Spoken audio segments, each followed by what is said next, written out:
Abraxas and Brothers, Three Musketeers by Alexandre Dumas, read by Philip Davidson Ganaway for Abraxas, Philip Ganaway, and Brothers. All right, let's see what our young hero D'Artagnan is up to at the ball. Chapter 9, The Ball. D'Artagnan reached Paris on the evening of the ball. He stopped first at Monsieur de Treville to see if there was any news of his three friends. Yes, said Treville, they have returned and are recovering from their wounds. Next, D'Artagnan went to the palace to rejoin his company on duty there and to give a special parcel to a great lady. As the guests were gathering in the ballroom below, Cardinal Richelieu and King Louis were approaching the Queen's apartment to escort her down. As her doors opened and the Queen appeared, Richelieu whispered some words to the King. Louis looked at his wife's bare neck and demanded in a threatening voice, Madam, why are you not wearing your diamond studs? You knew I specifically asked you to. The Queen looked at the mocking smile on the Cardinal's face and replied to her husband, Sir, in this great crowd I fear that I would lose them. Well, you are wrong, madame. I am highly displeased with you. Sire, said the Queen sweetly, I can return to my room and put them on. Then do so, madame. I shall await you downstairs. The ball is about to begin. The Queen bowed and returned to her apartment with her ladies. As Richelieu and the King slowly descended the staircase, the Cardinal placed a small box in the King's hand. The King opened it and found 2 diamond studs. What does this mean? He asked. Nothing, replied the Cardinal. Nothing if the Queen has the diamond studs. If she does, which I very much so doubt, then count them, sire. And if there are only 10, not 12, ask her what could have possibly happened to the other 2, which you now hold in that box. Before the King could question the Cardinal any further, a cry of admiration arose in the ballroom. All eyes were fixed on the beautiful woman at the top of the stairs, the Queen of France. As she slowly and gracefully made her way down, 2 pairs of eyes gazed at the diamonds on her neck. The King gazed with joy, and the Cardinal with annoyance. But she was still too far away for either man to count the studs. As she approached, the King took her hand, kissed it, and spoke. I thank you, madame, for bowing to my wishes. But I think that 2 of your diamonds are missing, and I have brought them back to you. Oh, sire, exclaimed the Queen, pretending surprise at the box placed in her hand. You are giving me 2 more? How kind of you! Now I shall have 14. The King counted the studs on his wife's neck. There were 12. He called the Cardinal to him. What does this mean? He demanded. This means, sire, that I wish to present those 2 studs to Her Majesty. But I did not dare offer them myself. So I chose to give them to her through you. The Queen's smile showed Richelieu that she was not fooled by this weak excuse. Oh, your Eminence, she said sweetly, I am most grateful. Surely these 2 studs cost you as much as the other 12 cost His Majesty. Then she bowed to the King and descended into the ballroom to join her guests. As she made her way through the crowd, she stopped in front of a young cadet on guard in the ballroom. She smiled and offered her hand to him. The cadet fell to his knees and pressed the royal hand respectfully to his lips. As the Queen withdrew her hand, she left a ring in the young man's hand. She left it.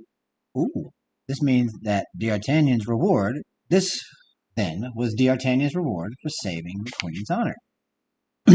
Cool. 2 of the guests watched the Queen and D'Artagnan with great interest, Cardinal Richelieu and Milady de Winter. So the young Gascon arrived in time, said Louis. What do you plan to do with this boy who has outwitted you? Will you plan some revenge on him? Revenge, said the cardinal. Hardly. I could use such a brave man on my side. Perhaps I will try to win him over. Your Eminence loses gracefully, but I do not. I failed in my mission because of him and that woman he loves. I shall have my vengeance on both of them. That woman? Oh, yes. Madame Bonacieux, said the cardinal. She must be stopped from carrying those letters between the Duke and from arranging their meetings. Send Rochefort to me immediately. Yes, Your Eminence, replied Milady with a smile. She would have her revenge. Oh. Rochefort was still weak from the wounds he had received from D'Artagnan's sword at Calais. But when the cardinal gave him orders to imprison Madame Bonacieux, he too saw it as a way to take his revenge on D'Artagnan. His revenge was for the wounds D'Artagnan had inflicted and for the disgrace of having been robbed of his pass to England. Yes, the Gascon would pay dearly.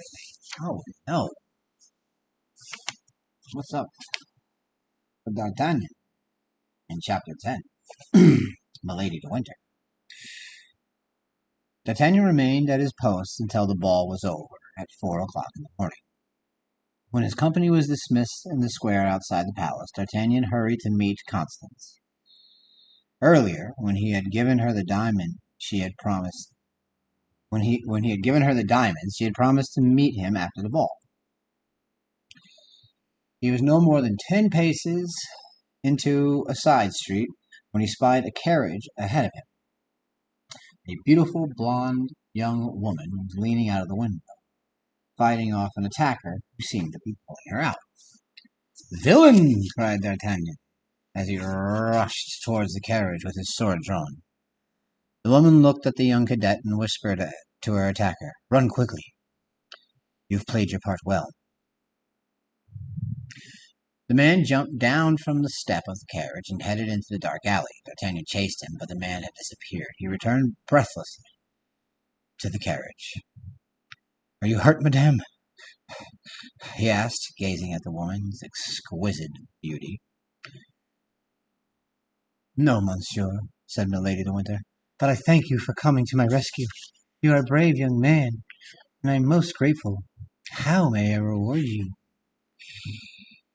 "I am rewarded by seeing that you are safe," said D'Artagnan, who could not tear his eyes away from the woman's face.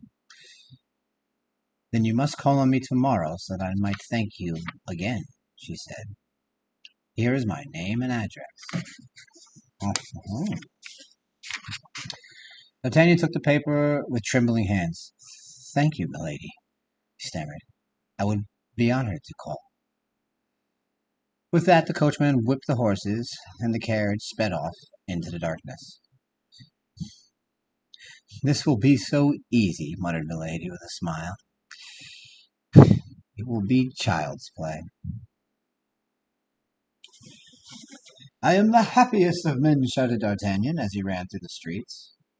"My heart is bursting with love, not once, but twice." When he arrived back at his apartment, Constance was not there. Oh yeah, Constance. D'Artagnan paced the floors for hours, watching the sun rise over Paris. When he could stand it no more, he decided to talk to Athos.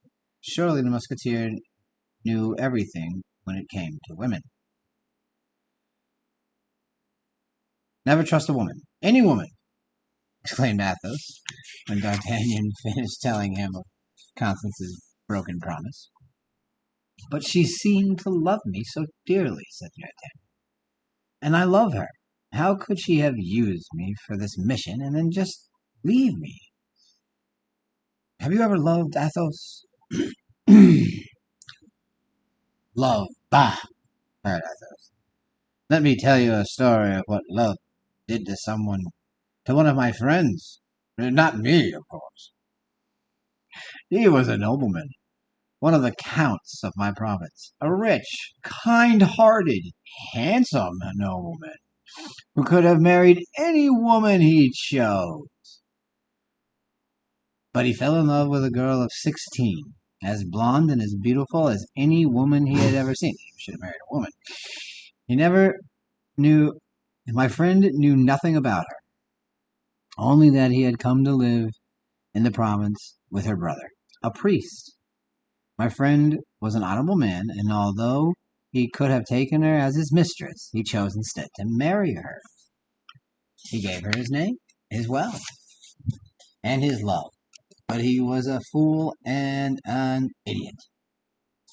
But why, if he loved her? Asked D'Artagnan.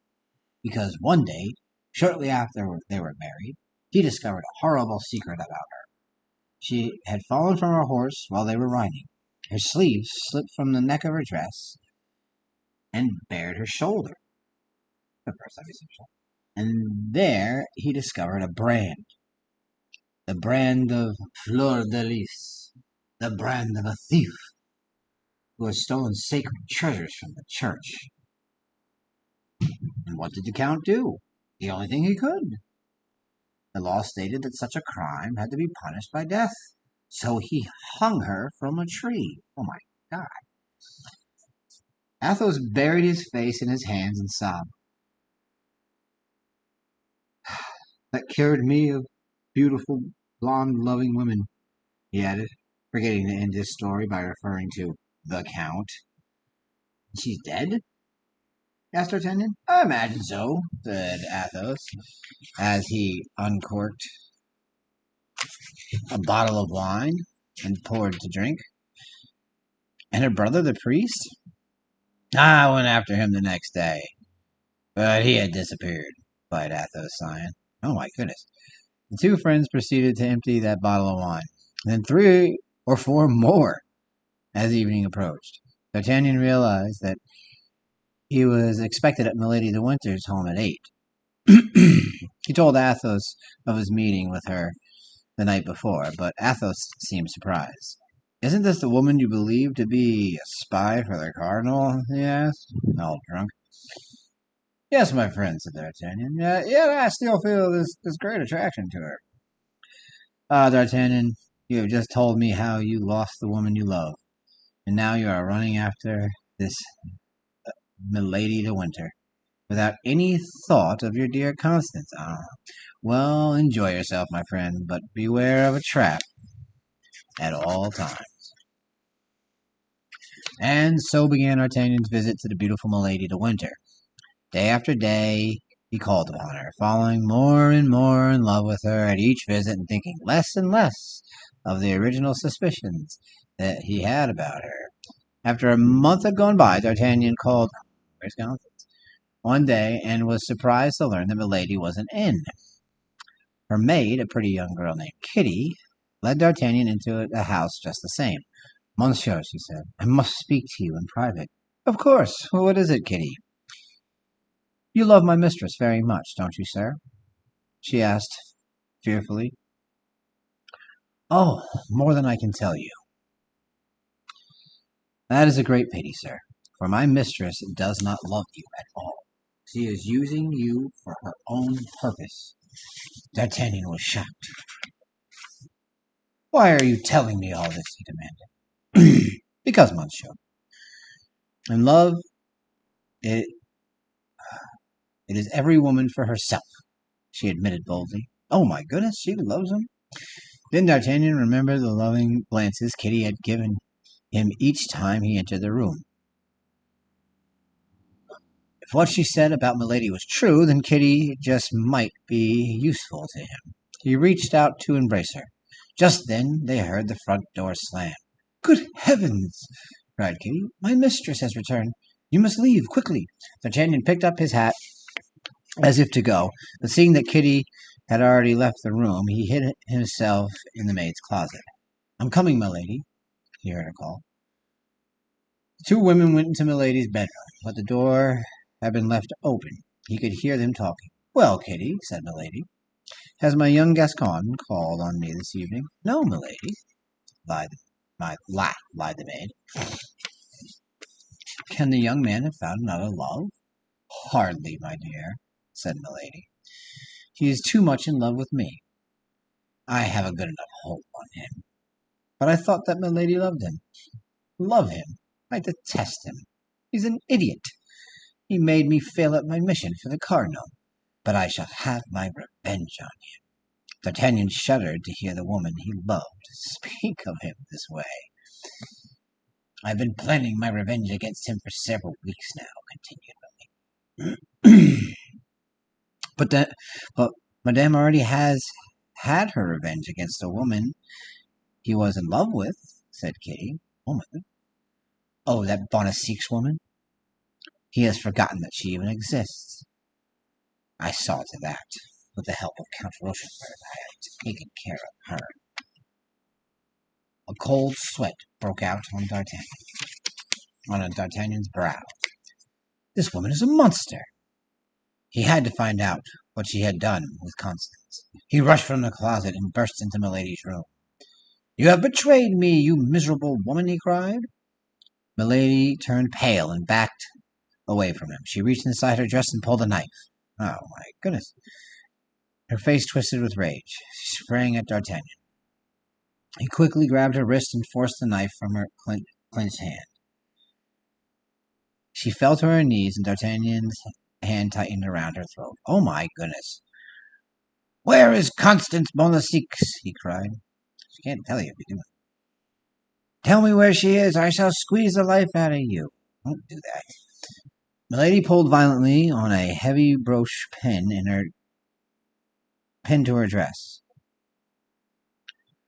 Once it was free, she dug its point into D'Artagnan's face, just below his eye. Oh! D'Artagnan loosened his hold on her throat for an instant and grabbed the brooch out of her hand. But in that instant she broke free and rushed to a table for another dagger. As she came at him in a fury, D'Artagnan drew his sword and backed towards the door. She lunged with the dagger, and D'Artagnan's sword caught the sleeve of her dress, splitting it in two at the top. To his great astonishment, that lovely white shoulder bore the brand of Fleur-de-Lis, the brand of the public executioner. Good God! Cried D'Artagnan, frozen in his tracks at the door. Villain! Cried Milady.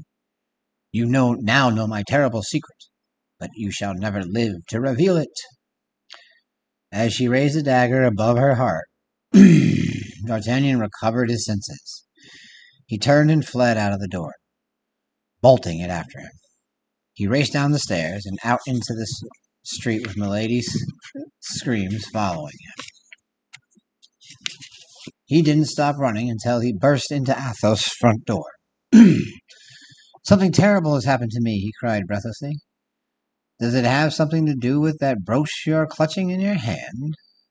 Asked Athos. D'Artagnan looked down. He hadn't realized that the brooch he had grabbed from Milady was still clutched in his fists. He nodded.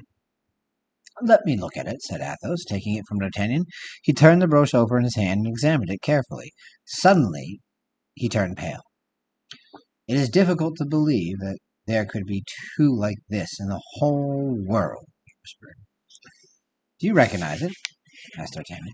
Yes, it was in my family for generations before I gave it to her, to my wife. But tell me, how did you get this brooch? D'Artagnan explained all that had happened in Milady's apartment.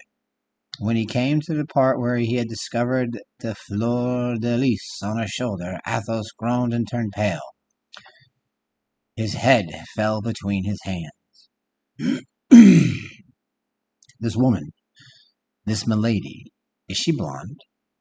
Yes, replied D'Artagnan. Are her eyes the lightest blue? Yes.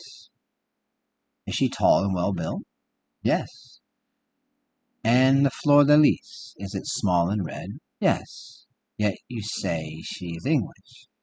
They call her Milady, an English name, but she could be French. She speaks perfect, with no trace of foreign accent.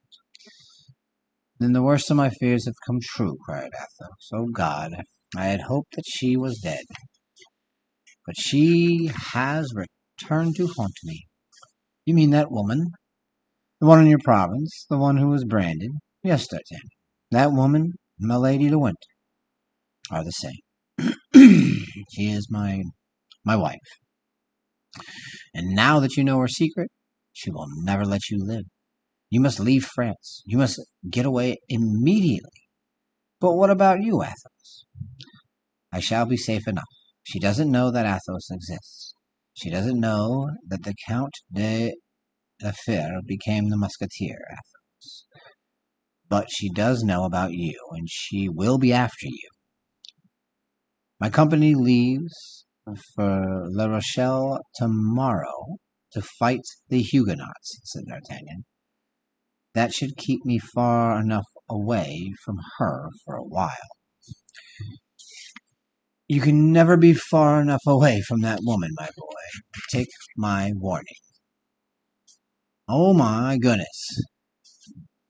Craziness happening here. Well, let's see what's happening next in Chapter 11.